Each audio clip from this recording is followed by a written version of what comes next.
Hey everyone, welcome to another 10-minute review.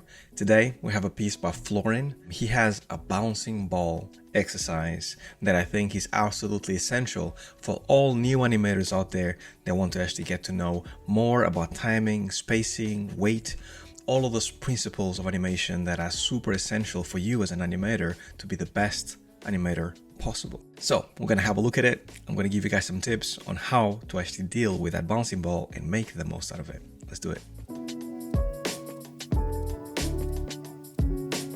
Alright, so welcome. For those that don't know me, my name is Harvey Newman. I'm here sharing my knowledge of animation that I gathered over the years with all of you. I am a game developer, have 20 years plus experience making games and animating specifically for games. So all my knowledge comes from that source of inspiration, these principles that Florin is trying to master, and this one applies to everybody that is actually about to start or has started his journey in animation just now. This is the best way for you to actually get on board with animation. And also, believe it or not, people that skip the bouncing ball end up taking longer to actually be really good animators, and I know I did for quite a while. And looking back, if there was one thing that I could do better, is to actually practice more bouncing ball exercises so I could get better at animation. It's there for a reason, everybody recommends it for a reason, so I highly recommend you guys to go ahead and do more of what Florin is trying to do here. Now, let's get to it. Let me just put 10 minutes on the clock real quick, and 10 minutes. Let's have a look at what Florin has done here, and then we're going to start dissecting it as we go through it. Cool. Really cool. I like how you actually have the ball bouncing and moving about, which is really cool. You set yourself some obstacles, which is also really cool. The way I used to see this back in the day is almost like floor is lava, and trying to create some obstacles that the ball would actually go from and to, which is really cool. Another thing that I've seen that I think you're doing really well is that you're looking at different references of what type of balls you can get in your animation. So this is a rubber bouncy ball, which is really nice. And then you're also like looking for references as well, right? So you have like different balls, and you actually kind of like they bounce at different rates, and really cool. They have a bowling ball as well here as a reference. Bounces much less. And then you have balls rolling from arm and then going down as well, which is really nice. So overall, I think you're doing your research and everything is going well, and you're doing the right steps, which is really cool. Now, looking at your reference, you have as an example here a basketball, or like a small one of those playthrough, like you play with in an office basketball. So just like a character, and this is why this exercise is so good for you to get learning animation, just like a character, like a human character that you're thinking about making an animation about, you need to actually think about the characteristics of the ball that you're animating in order to know how the ball would then react to certain things, right? So you're almost getting into the head space of the ball, know what the character is thinking before you do any action, all that stuff. So this is kind of the same, like what is the ball made of, right? In this case, probably like really pliable rubber, and probably very bouncy because it's a basketball. So because it's very pliable and very bouncy, the things that you're doing here, especially initially, sell really well because the ball is kind of like getting into action and then going off.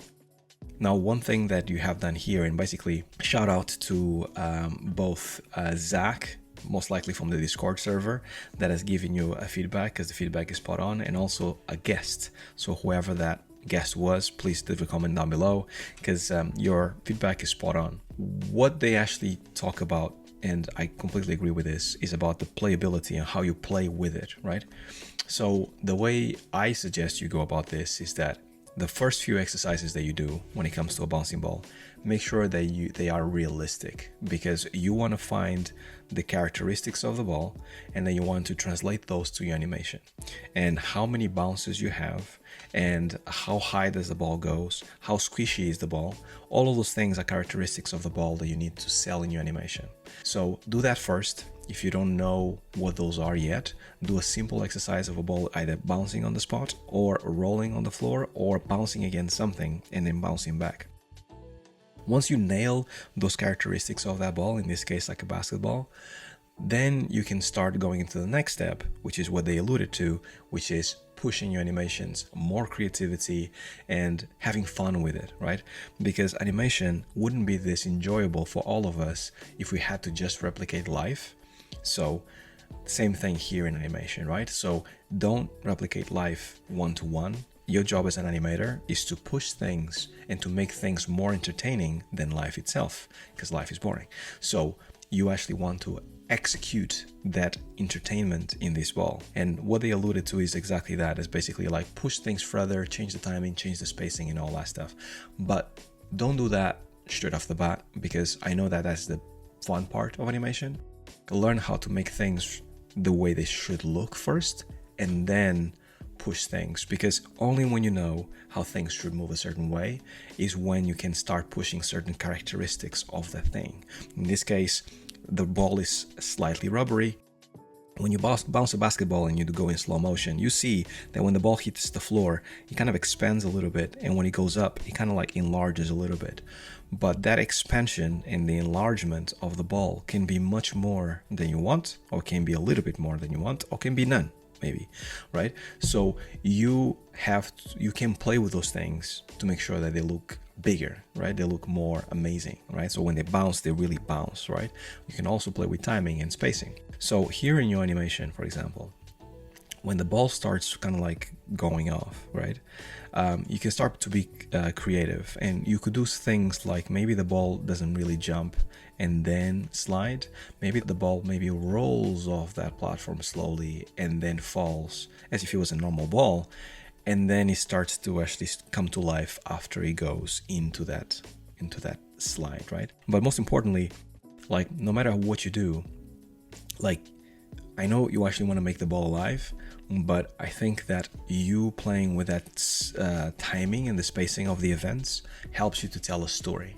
So maybe don't start straight away with actually having a massive bounce and then down, because that saying that if everything is big, then nothing is, really applies into animation, right? Because you need to basically find where you want the most bang for buck to be, to then know what is big and what is small, right? So starting straight away with something huge, it's not huge, but it's big, which is like this big bounce and then down, right? Kind of sets you up to then, like, the audience is basically like seeing everything happen and everything is big, right? So maybe the idea that I was just telling you about, which is basically starting slow and then going down and then doing the thing, will help you, because it's going to be a slow build up, and then you start to see the ball going up, and then it's at this point that you start to kind of realize, actually this ball is just not like just there, just a regular ball. It's actually a ball that is alive, like is doing more than you expect it to do, right? So that's the first thing. Same thing with the rest of the animation. Try to find exactly the points that you want things to be bigger, smaller, medium, all that stuff. Not everything needs to be big. So another thing that you can do for sure is to make sure that things hit and they feel very physical. So at the moment, I'm not really feeling that roll of the ball as the ball is kind of like going through this platform. I feel like there's a lot of squash and stretch and deformity as the ball kind of rolls. But what you want is basically a stretch. As soon as it hits where it needs to actually roll into, it basically becomes a regular shape again, and then it rolls over something, and then as soon as you pick up speed, you get that stretch again. Because what you're really doing is basically saying, either I'm contacting something and therefore I squash, or I'm actually kind of like conveying speed, right? And this is why I stretch.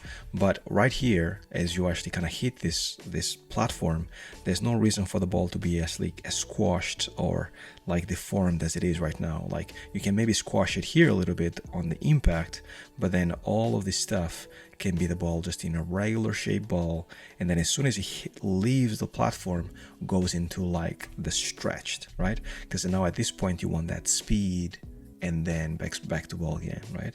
So this is kind of how you sell that those different shapes. Also, I think your timing, if you are already at the point that you already made this ball bounce the way you want it to make, you can make that timing like definitely more interesting. I like how you actually holding the ball in the air there. looks really cool. You can make the hold longer, or you can make this spacing here like slightly shorter, right? So it basically goes quick, slow, quick again, right? And that is kind of like how you sell it. If you want to make it the same, for sure, no problem. But just keep in mind that you have two movements. So you have one that goes in and one that goes out. You want to create some differentiation between these two. So either one is faster and the other is slower, or maybe one has more interesting spacing than the other, right? I think you're doing a little bit of that, especially as the ball is going through this bit. It feels very much like it's more squashed as it rolls down. But it's back to that idea that whenever you actually are here and you hit this platform, you can leave the ball exactly in the same shape that it is. And as it is approaching this exit, you can basically start to squash it a little bit, and then it comes out, right? Or then just squash it on the way out. Hopefully these tips kind of give you a little bit more of a direction of where you need to go. Definitely check out the feedback that you have. I'm pretty sure you have already, but there is something to be said about the arcs that the ball is making. You need to actually make sure that those arcs are more entertaining and they flowy more, and you find reasons to get that fast, slow speed and down again, because those changes of pace, right, is what makes animation entertaining, right? So make sure you master those, you get those right, and you can do a lot with just this that you have right here and make it feel very entertaining and very cool. And that's it for this review. Now, thank you very much to all my Patreons for supporting me. Definitely join us on Discord. We need more people, and we are having a lot of fun. So if you want a review like this, definitely join our Discord, jump on top of the feedback exchange channel, where we actually kind of like give feedback on animations like this, not only myself, but other professionals as well. And I hope to see you guys on the next video. Until then, stay well, stay safe. Peace.